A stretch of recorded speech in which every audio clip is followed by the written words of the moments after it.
Alright, hello YouTube. Apparently my part 2 of ConnectiCon's review was too long, so I'm just gonna do another one, and I have a familiar face with me. He's right here to help me with the next 2 videos of this ConnectiCon review. So for this video, we're going to be discussing ConnectiCon 2017 itself, how it went. I wasn't there, but Ryder was, so we can talk about what actually happened, what I saw while I was not there, and just how that weekend went in general. Sound good? Alright, so, to make a point about your last video, you talked about the whole lanyard thing. No, we're going to get to that because I don't remember what I did in the first video, but the second video that YouTube will not let me put up, so we're going to put this up. So let's start with Friday and how they ran out of lanyards. Friday. Now, unfortunately, I had to hear this one by secondhand because myself and my roommates, we slept in. Good thing we did. Yeah. It was raining that Friday morning. Yep. And they were forcing people to wait in the rain because they ran out of lanyards.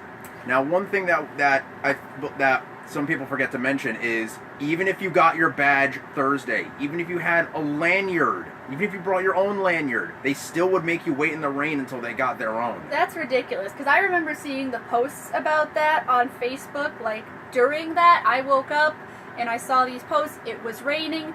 I was sitting at my girlfriend's house on the deck, enjoying the rain, petting doggos, getting high off my gourd, getting blitzed off my coconut, and as you know, like, with my Ice Queen makeup, like, that's basically water-based, so if I had to be outside as Ice Queen, my makeup would have been ruined. So just all those cosplayers whose costumes and makeup were ruined because the convention center's not attached to the hotel, there's that courtyard.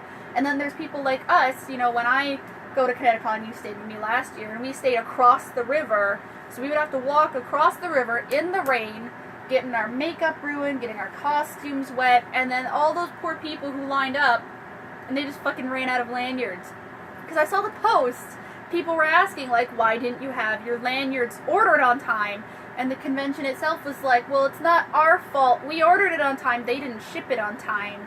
You should have ordered it sooner, ConnectiCon. You should have had your lanyards at least 2 days before Thursday, you know? You guys really need to get your shit together at least a week in advance. Yep. We stayed at the Radisson, so we had to wait for the dash bus. And even though there were a couple of trees above the bus stop, we still got rained on. I feel bad for anybody who was cosplaying Steven Universe, like if you're cosplaying Amethyst with the full body paint, because that would have washed off, and I feel so bad for you. I was wearing a suit in the beginning of Friday, and that was getting rained on, and I wasn't too happy about that because it's a really nice suit. Right. And then there was the lack of panels, right? Because I'm a real panel goer to conventions, so when I go to a convention, I enjoy going to the panels, and I plan my free time around the panels, and I guess there was just not a lot of panels this year. What's funny is I'm not really one for panels myself, but there were very, very few panels, especially comparing to other years. There was just about no panels. Now, there were no printed guidebooks. The schedule, there was absolutely no printed guide. Well, there was a printed book, but all it showed there was no schedule. All it showed you was the list of guests, like where to get their autographs, and maps to get there. That was it. It's like they didn't care about anything else except tabletop gaming and the guests. Like, this was a problem last year. Luckily, I got a smartphone, which is how we're recording this on my couch, my comfy couch, my big comfy couch. But last year, I said, you know, I did not have a smartphone. My mom and I did not have a way to look up the schedule. Usually, she'll print out the schedule, so we'll have a copy in the hotel room, but, like, you know, a convention, if you don't know when a panel is, you don't know when the panel is. That's not fair to the panelists, that's not fair to the guests who want to go to the panel, but like he was saying, there was this huge emphasis on guests. So much emphasis on guests. I don't go for guests, I don't know about you. Not real. I barely recognized any of the guests except for except for two, which I can't remember off the top of my head because everybody in my friend group were... Jeremy Shada? Jeremy Shada, he's the voice of Finn, and, I cosplay the Ice Queen. Apparently, Jeremy Shada goes to ConnectiCon Actually, that wasn't the one I was thinking of, because Really? everybody in my friend group was freaking out the fact that the voice actress for Amethyst Peridot, however you pronounce it, and Amethyst from Steven Universe were there. They were there. Also, there were a couple of people from Game of Thrones, and I've never seen Game of Thrones before, so that meant just about nothing to me, but...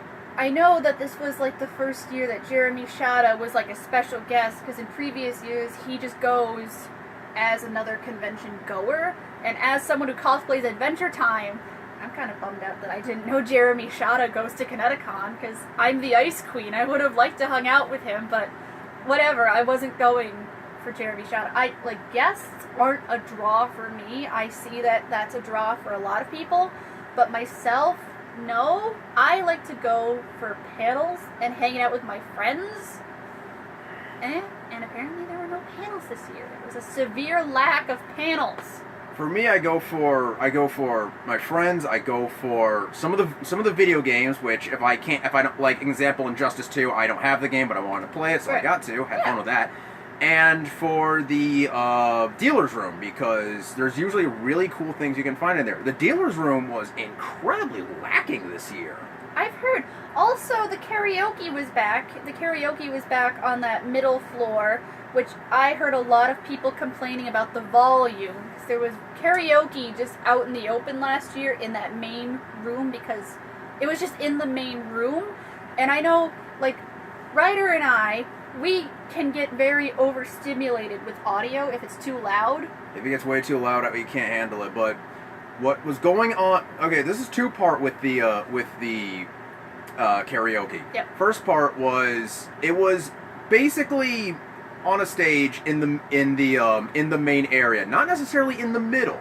Right. But it was in the main area, loud enough for everyone to hear it. And by that I mean, if you're even remotely close, it'll blast your eardrums off. I saw a lot of people commenting that, like us, they get overstimulated with loud noise and they did not have a quiet place to escape to, but also they couldn't hear their friends when they were talking and they were standing next to each other, like we're sitting right here, and they couldn't hear each other because the karaoke was too loud.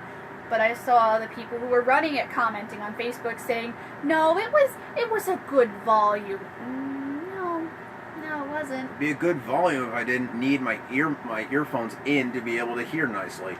The other problem, and this is what I've heard from other people who were into the karaoke, was they flat out refused to let anybody sing anything that was slow-paced or sad in any way. There were a lot of people who wanted to sing Careless Whisper, that being an anime fan favorite. Yep. Nobody would want the con staff would not allow them because it was too slow. They would only allow something fast and upbeat. I remember seeing comments about that. What's up with that, ConnectiCon? What's up with that? Now I want to go back to I'm losing my train of thought. I want to go back to the smartphone app for finding things. What was it? Grotix? Grotix. Mm-hmm. Oh man. Did it drain your battery? No, it would not work. It wouldn't work? It would crash. It crashed constantly. Whenever I would look for panels, and if there was one I wanted to save, it did not save. It would not. Nothing.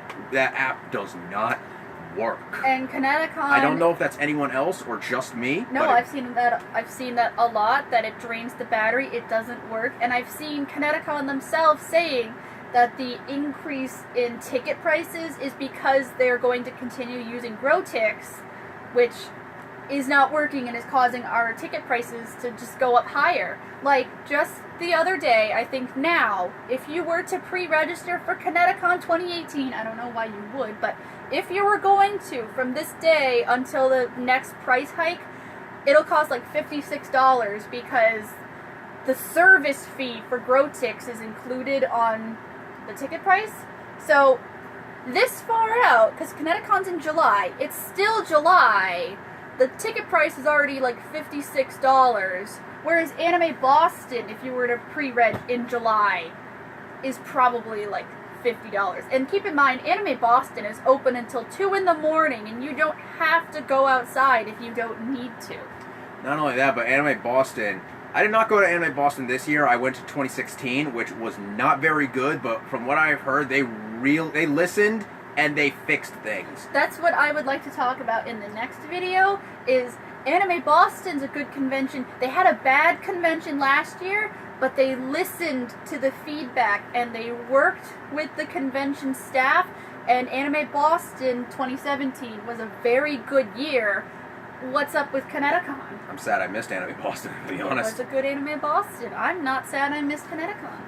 I was there Thursday, like I said, but, you know, I saved $80 and had a good weekend by not going to ConnectiCon. I blew $80 and didn't have much fun. Let's go to part 3, I suppose. Alright, we're about out of time, so thank you. So join us for part 3, where we will be discussing just how ConnectiCon is being managed. Thanks, you.